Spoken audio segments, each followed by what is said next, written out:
Hello dear students, जैसा कि आप जानते हैं कि मैंने 1.4 का वीडियो ऑलरेडी अपलोड किया हुआ है करीब एक महीने पहले ही। पर कई बच्चों को इसमें तकलीफ आ रही थी कि उसके बेसिक्स के बारे में, यानी कि उसके टर्म्स को वो आइडेंटिफाई नहीं कर पा रहे थे। तो मैंने ये स्पेशल एक लेक्चर बनाया हुआ है जिसमें 1.4 के लिए जो भी टर्म्स यूज होंगे, जैसे कि वेन डायग्राम हो गया, फॉर्मूला हो गया, उन सब के बारे में यहाँ पे एक छोटी सी जानकारी दी गई। तो ये वीडियो बड़े काम का है, आप स्टार्टिंग से देखते रहिए, कोई भी स्टेप स्किप मत करिए बच्चों। तो चलिए जल्दी से शुरू कर लेते हैं। सबसे पहले समझते हैं कि ये वर्ड क्या है, इंटरसेक्शन, जिसकी आपको उसमें जरूरत पड़ी थी। तो समझ लीजिए कि अगर आपके पास दो सेट हैं ए और बी, और उनके अंदर जो अगर कुछ कॉमन एलिमेंट्स का हम सेट बना लें तो उसको इंटरसेक्शन कहते हैं हम लोग। इंटरसेक्शन को हिंदी में प्रतिछेदन कहते हैं, और उसका सिंबल बच्चों इस तरह से एक उल्टा यू होता है। ठीक है जी। तो जैसे कि एग्जांपल मैं आपको बता दूं कि जैसे यहाँ पर मेरे पास दो एग्जांपल हैं ए और बी। आप इसमें देख सकते हो कि ये जो 3 है वो कॉमन है बच्चों। तो इस कॉमन एलिमेंट को मैं कहूँगा इंटरसेक्शन। तो इंटरसेक्शन का मतलब होता है बच्चों कॉमन ले लेना। ठीक है। तो वेन डायग्राम से अगर मैं इसी बात को बताने की कोशिश करूं तो समझ लीजिए कि दो सर्कल हैं, एक ए और एक बी का सर्कल है। तो इसमें बच्चों ये जो कॉमन पार्ट है, इस कॉमन पार्ट को हम कहेंगे इंटरसेक्शन। तो जैसे इंटरसेक्शन मैंने 3 दिखा दिया, ये हो गया मेरा ए इंटरसेक्शन बी, और बाकी बची हुई चीज़ें हम बाजू बाजू में लिख देंगे। 157 बच गया ए के अंदर, और 268 बच गया बी के अंदर। ठीक है बच्चों। तो इंटरसेक्शन का मतलब हुआ कॉमन। ओके। तो इस तरह से हम इसको वेन डायग्राम से भी समझ सकते हैं और नॉर्मल एग्जाम्पल से भी समझ सकते हैं। वेन डायग्राम में हमेशा याद रखना, सर्कल का जो इंटरसेक्टिंग पार्ट रहेगा उस इंटरसेक्टिंग पार्ट को हम इंटरसेक्शन कहते हैं। लेकिन क्या होगा अगर कोई दो सेट्स में कुछ कॉमन ही ना हो? तो भैया जिस सेट में कुछ कॉमन नहीं होता है उसे हम कहते हैं डिसजॉइंट सेट्स। ठीक है, वो हम देख लेंगे। सबसे पहले समझिए कि properties of intersection of set. चाहे हम ए इंटरसेक्शन बी लिखें, चाहे बी इंटरसेक्शन ए लिखें, इससे कोई फर्क नहीं पड़ता है। दूसरी प्रॉपर्टी है बच्चों कि अगर A is a subset of B, then A intersection B is equal to A. क्या मतलब हुआ इसका? इसका मतलब ये हुआ बच्चों कि आप कोई एग्जांपल ले लीजिए जिससे a इज इक्वल टू 1 2 3 और b इज इक्वल टू 1 2 3 4 5 6 ले लीजिए। तो आप देखेंगे कि 1 2 3 पूरा का पूरा b के अंदर है। यानी कि अगर a is a subset of b, तो हमेशा कॉमन क्या आ जाएगा? छोटा वाला कॉमन आ जाएगा। तो ऐसा कोई दो सेट देखते हैं जिसमें छोटा वाला सेट पूरी तरह से बड़े वाले सेट के अंदर है, यानी कि छोटा set is a subset of बड़ा सेट।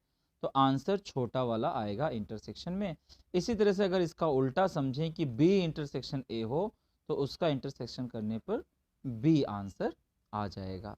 तो ये एक एग्जांपल हो गया। दूसरी बात, ए इंटरसेक्शन बी जो होता है वो भी ए का सबसेट होता है, और चाहे तो वो बी का भी सबसेट होता है।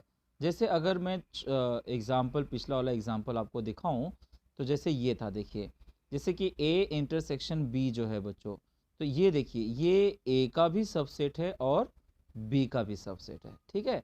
तो ये एक इम्पॉर्टेंट प्रॉपर्टी है। ओके। तो जैसे कि पहला आप देख चुके, दूसरा देख चुके, तीसरा देख चुके, चौथा देख चुके। पांचवा प्रॉपर्टी कहता है कि अगर आप किसी कॉम्प्लीमेंट के साथ इंटरसेक्शन निकाले तो नल सेट आएगा। क्यों बच्चों? क्योंकि कॉम्प्लीमेंट जो होता है वो अदर देन ए होता है। कॉम्प्लीमेंट किसे कहते हैं आपको याद होगा, जैसे कोई यूनिवर्सल सेट होता है, तो अगर ए के अंदर जो एलिमेंट है उसको छोड़कर जो बचता है उसी को हम कॉम्प्लीमेंट कहते हैं। इसका मतलब ए और ए के कॉम्प्लीमेंट में कुछ भी कॉमन नहीं होता। तो जब कॉमन नहीं होगा तो उसका इंटरसेक्शन क्या आएगा बच्चों?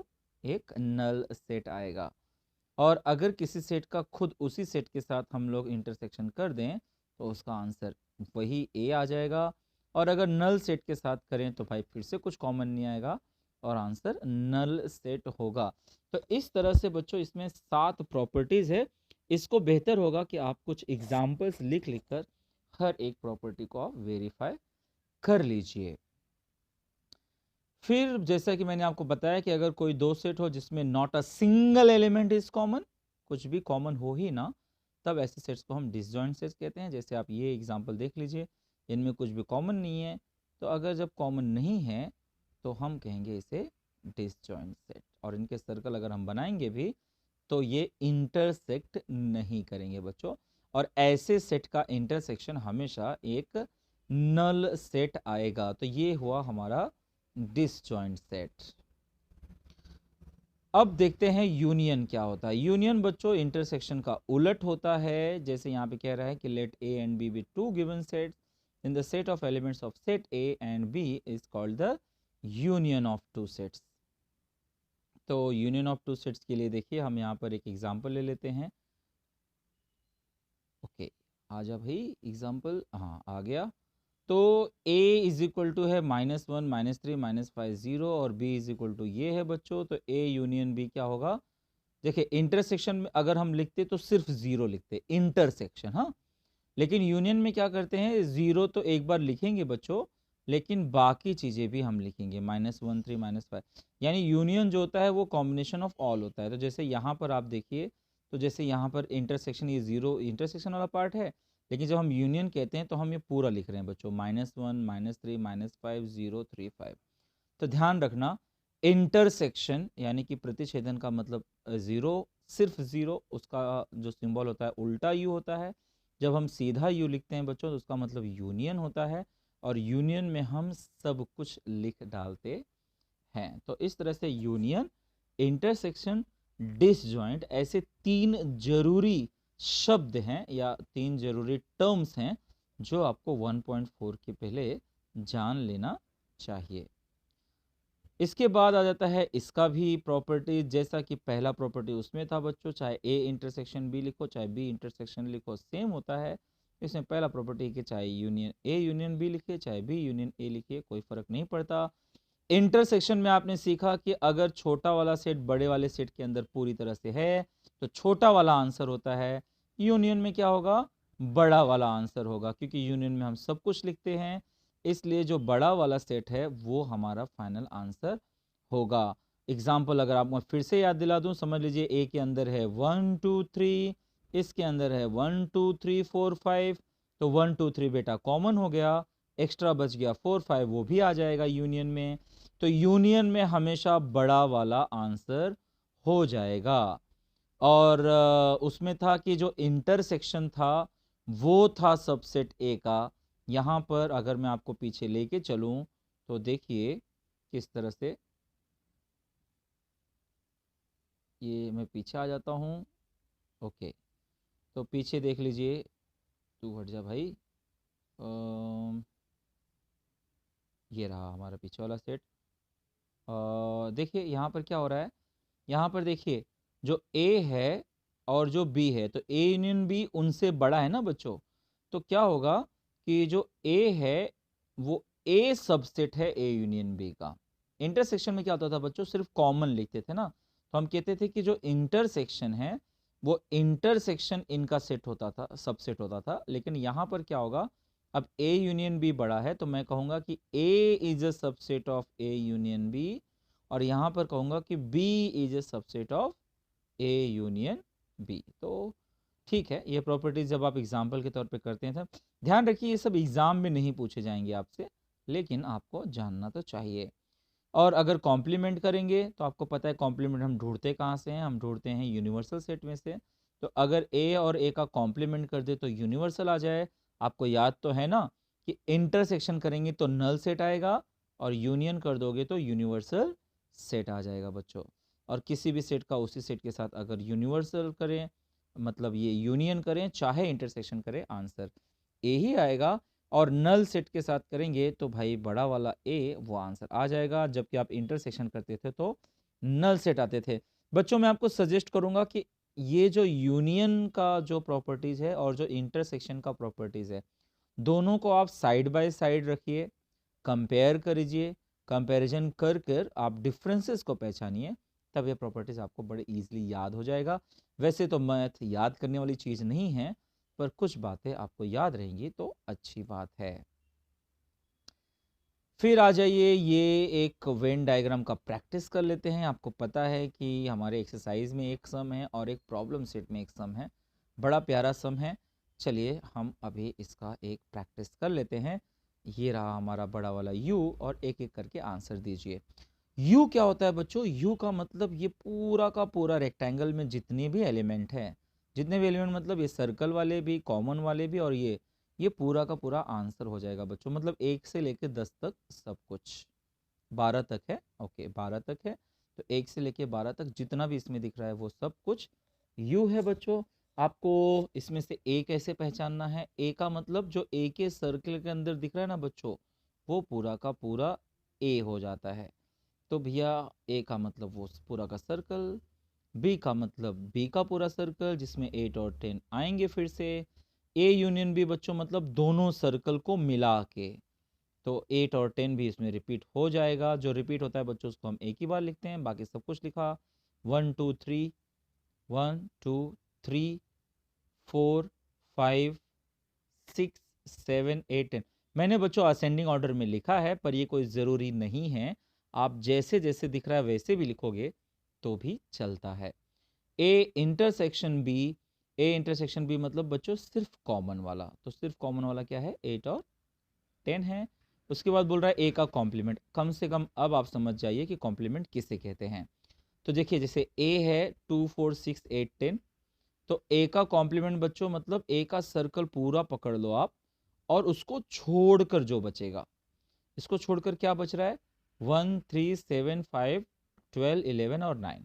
ए वाला एक भी एलिमेंट आप नहीं लिखेंगे, ए को छोड़कर जो भी बच गया वो ए का कॉम्प्लीमेंट हो जाएगा बच्चों। तो ये ए का कॉम्प्लीमेंट हो गया। ऐसे ही बी का कॉम्प्लीमेंट बोले तो बी का सर्कल छोड़कर, बी का सर्कल छोड़कर जो भी बच गया वो बी का कॉम्प्लीमेंट हो गया बच्चों। Very easy.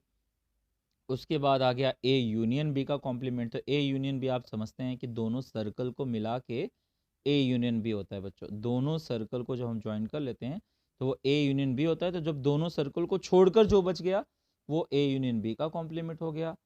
ठीक है, तो इस तरह से ए इंटरसेक्शन बी देख लीजिए। ए इंटरसेक्शन बी होता है 8 और 10, मतलब ये वाला हिस्सा, इसको छोड़कर जो बच गया वो ए इंटरसेक्शन बी का कॉम्प्लीमेंट हो गया। तो वेन डायग्राम एक्चुअली अगर आपको रीडिंग अच्छे से आ जाए तो आप बड़े से बड़ा वर्ड प्रॉब्लम बड़े इजीली सॉल्व कर सकते हो, जो हमने 1.4 में किया है। और ये वेन डायग्राम आपको रीड करना आ गया तो 3 से 4 मार्क्स का सम आप बड़े इजीली सॉल्व कर सकते हो। ठीक है, अब देखिए एक और जो फॉर्मूला हमने यूज किया हुआ है बच्चों, तो फॉर्मूला का यहाँ पे मैंने समझाया कि फॉर्मूला आखिर बनता कैसे है। जैसे हम देख लेते हैं कि नंबर ऑफ एलिमेंट का मतलब क्या है। जैसे ए के अंदर बच्चों आप देखिए 5 एलिमेंट दिख रहे हैं, इसका मतलब 5 एलिमेंट हैं, तो हम इसको इस तरह से पढ़ते हैं नंबर ऑफ ए। इसको पढ़ते हैं बच्चों नंबर ऑफ ए। तो इसमें नंबर ऑफ ए कितने हैं? 5 हैं। ऐसे ही आप जैसे बी देख लीजिए, बी के अंदर कितने एलिमेंट हैं? तो 6 हैं। Number of B is equal to 6। अब बच्चों इसमें एक प्रोसेस करते हैं हम लोग। अभी अभी आपने सीखा कि यूनियन क्या होता है, इंटरसेक्शन क्या होता है। तो अगर मैं इसका यूनियन निकालूं बच्चों, तो यूनियन में कैसे निकालूंगा? सबको कंबाइन करके लिखूंगा और इसको काउंट कर लेता हूँ। मैं काउंट कर लिया, 9 आ गया।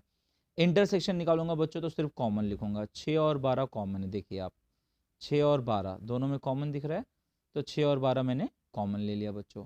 तो इसको काउंट कर लेता हूँ मैं, इतना आ गया। तो आप क्या ऑब्जर्व कर सकते हो?